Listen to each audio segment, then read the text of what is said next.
皆さんこんにちは。歌舞伎 YouTuber の電脳ワッフです。今日は大阪の松竹座に来ました。お名残公演4月大歌舞伎です。どういう形で、残されるのか、それともどういう形で変わって、劇場として残るのか、まだ、明らかではありませんけども、今日はしっかりとこの松竹座の姿を目に焼き付けたいと思います。私の方も株主提案で松竹座を残す応援をしました。ただ株をたくさん集める必要があり、残念ながら叶いませんでしたけども、でも松竹も考え直してくれてよかったです。ということで大阪松竹座4月行ってみましょう。レッツゴー。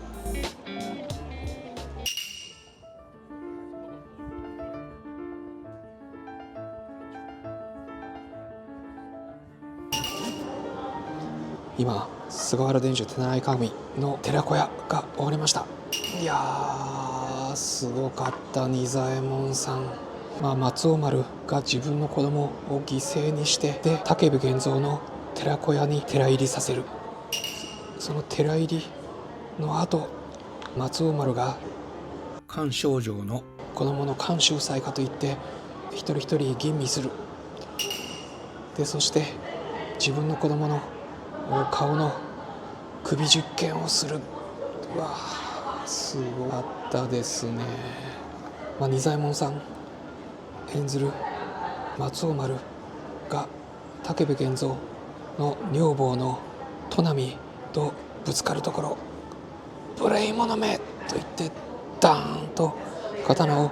突き立てる。いやその時のキリッとした顔。でもそこから武部源蔵が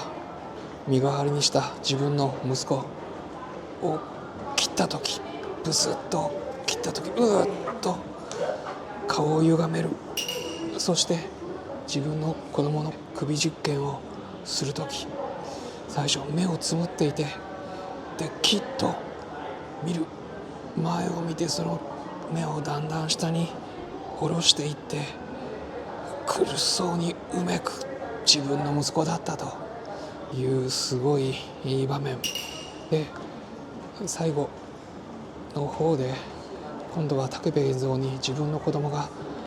首を差し出す時、その時に逃げも隠れもしなかったと。そして武部源蔵がしっかりと笑いましたと言ったところ、いや笑いましたか、笑いましたか。でそして自分の弟の桜丸のことも思い出して、いや本当に仁左衛門さん目に涙を浮かべてました。でお許しくださいと言って前にバタッとひれ伏して泣く。いやもう場内すすり泣きです。私もちょっと、うるっとしてしまいました。そして、その自分の子供の延べ送りをして、で最後こういう腕を伸ばす身を切って終わる。この時松尾丸の仁左衛門さん、下を向いてやるせなさ、無情感を出していたのかなと思います。そもそも設定が、松尾丸はこの病気だということで、もう最初の出たところから、カゴから降りたところから大きい咳をします。仁左衛門さんよろよろと苦しそうに、演技だと思いますけども、本当にこの1ヶ月の公演を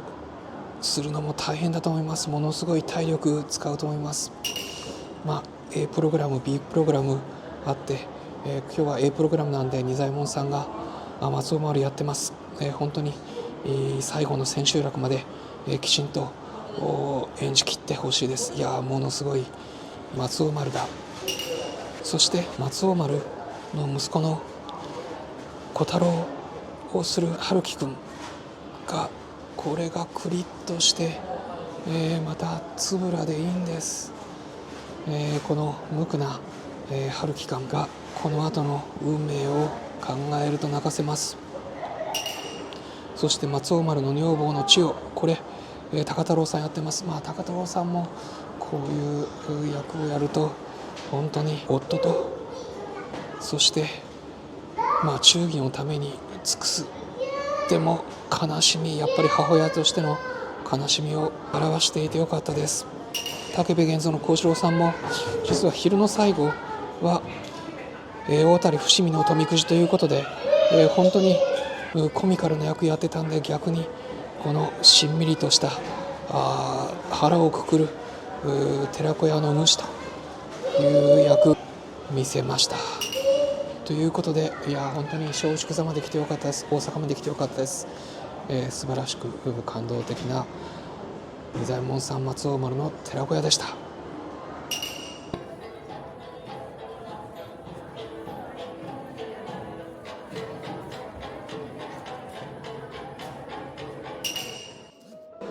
今文楽の菅原伝授手習い鏡第2部寺入りと寺子屋が終わりました。やっぱり文楽と歌舞伎でいうと、歌舞伎は役者の力、役者の感情で泣かせ、文楽は物語の残酷さで泣かせるという気がします。同じストーリーなのに、少し別の作品のように感じるところがあります。私今回歌舞伎の方は松王丸、仁左衛門さんのこの悲しみを一番感じたんですけども、文楽は松王丸の女房の千代の方が悲しみを感じていたように思いました。やっぱり歌舞伎の魅力は感情が見えることです。役者が声、表情、動き、特に顔の動き、松王丸の葛藤を直接伝えてきます。仁左衛門さんのこの小太郎の首を首実験で見るところ、あと最後笑いましたかという小太郎の最後を聞くところ、そこをじっくり見せるところ素晴らしかったです。やっぱり父としての苦しみ、そしてその中に三兄弟の桜丸を思いやる姿、忠義、兄弟愛、そして親子愛を見せました。その苦しみを観客がそのまま受け取ると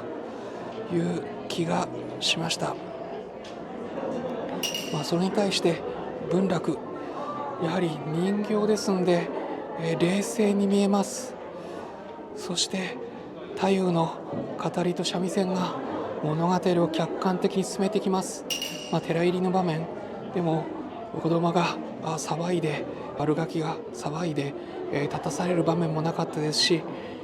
松王丸女房の千代が子供との別れを惜しんで、わざと扇子を忘れたふりをするところもありませんでした。だから見てる側は物語が前に前に進んでいくんで、逃げ場がないという気がしました。本当結末に向かって一直線で進んでいく、そういう物語の強さ、残酷さをとても感じさせるというところがすごかったと思います。まとめると、歌舞伎は人間の感情に寄り添って泣かせる、そして文楽は物語の構造で突き放して泣かせるという気がしました。同じ寺子屋なのに違う味わいがあります。どちらが良いではなくて、これは好みもあるかもしれませんけども、ぜひこの深い菅原伝授手習い鏡という作品、両方とも味わってみてはいかがでしょうか。作品の深さがよくわかります。今月大阪、松竹座で、寺子屋、そして、国立文楽劇場で菅原伝授手習い鏡の通しを見られてよかったです。もしお勧めするとしたら、通しなんで文楽先に見てから歌舞伎を見た方がより味わいが深いかもしれません。あなたはどっちの寺子屋が刺さってでしょうか。よかったらぜひコメント欄にお書きください。歌舞伎のポータル、歌舞伎愛の方でもどちらの感想も私が書いてますんで、ヒロという名前で書いてますんでご覧ください。以上、大阪からのレポートでした。